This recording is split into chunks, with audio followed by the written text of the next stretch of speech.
Pensar não dói. Let me show in a parable to what extent our nature is enlightened or unenlightened. Envision human figures living in an underground cave with a long entrance across the whole width of the cave.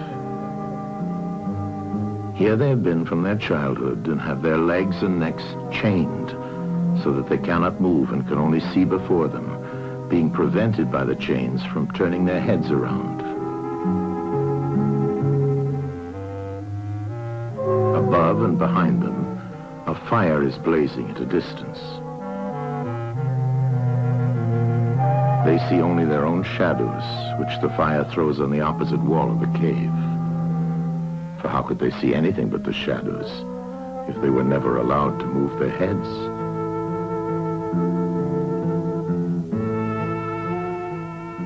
Between the fire and the prisoners, there is a raised way and a low wall built along the way like the screen which puppet players have in front of them, over which they show the puppets. Do you see men passing along the wall, carrying all sorts of articles which they hold projected above the wall? Statues of men and animals made of wood and stone and various materials? Of the objects which are being carried in like manner, they would only see the shadows. And if they were able to converse with one another, would they not suppose that they were naming what was actually before them?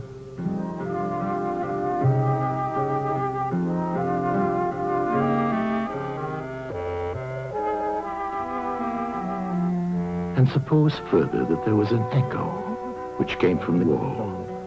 Would they not be sure to think when one of the passers-by spoke that the voice came from the passing shadows? To them, the truth would be literally nothing but the shadows of the images. And now look again and see what will naturally follow if one of the prisoners is released. At first, when he is liberated and compelled suddenly to stand up and turn his head round and look towards the light, all this would hurt him, and he would be much too dazzled to see distinctly those things whose shadows he had seen before.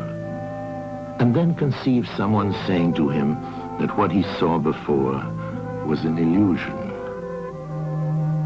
but that now, when he's approaching nearer to reality and his eyes turn toward more real existence, he has a clearer vision. What will be his reply? And you may further imagine that his instructor is pointing to the objects as they pass and requiring him to name them. Will he not be perplexed? Will he not think that the shadows which he formerly saw are truer than the objects which are now shown to him? And suppose once more that he is reluctantly dragged up a steep and rugged ascent and held fast until he is forced into the presence of the sun himself. When he approaches the light, his eyes will be dazzled, and he will not be able to see anything at all of what are now called realities. He will require to grow accustomed to the sight of the upper world.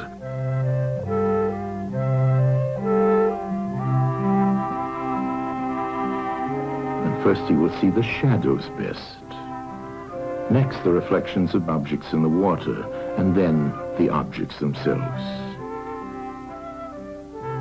Then he will gaze upon the stars and the spangled heavens, and the light of the moon. He will see the sky and the stars by night.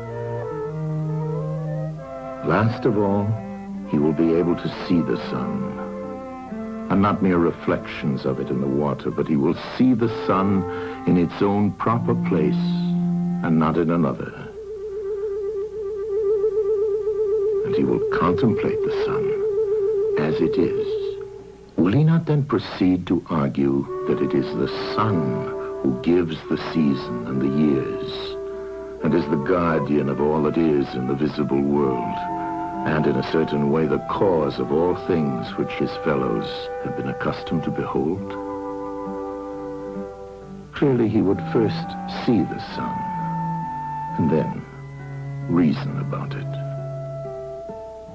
And when he remembered his old habitation and what was the wisdom of the cave and his fellow prisoners, do you not suppose that he would bless himself for the change and pity them?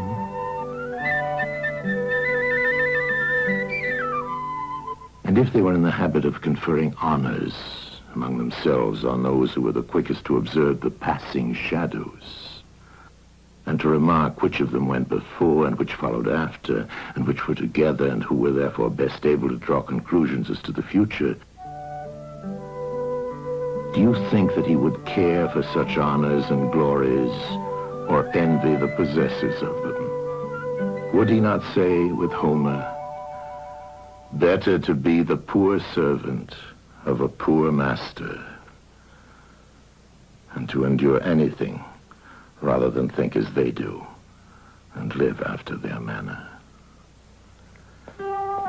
Imagine once more such a one coming suddenly out of the sun to be replaced in his old situation.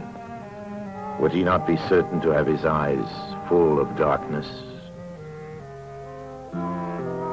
And if there were a contest of measuring the shadows, and he had to compete with the prisoners who had never moved out of the den, while his sight was still weak, and before his eyes had become steady, wouldn't they all laugh at him and say he had spoiled his eyesight by going up there, and that it was better not to even think of ascending?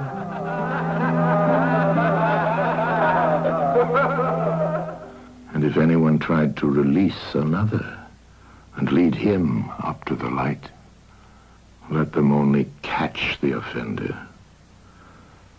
and they would put him to death.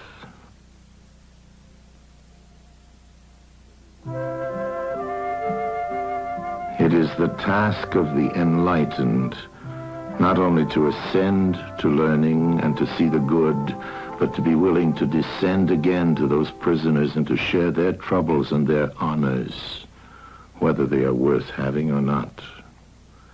And this they must do, even with the prospect of death.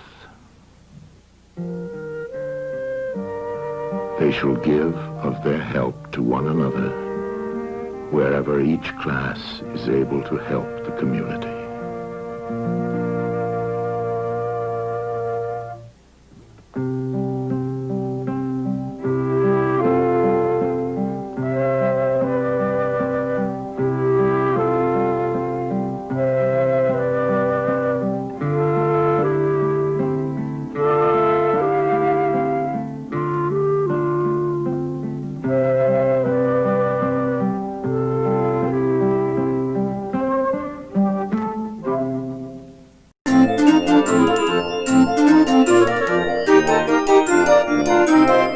Pensar não dói.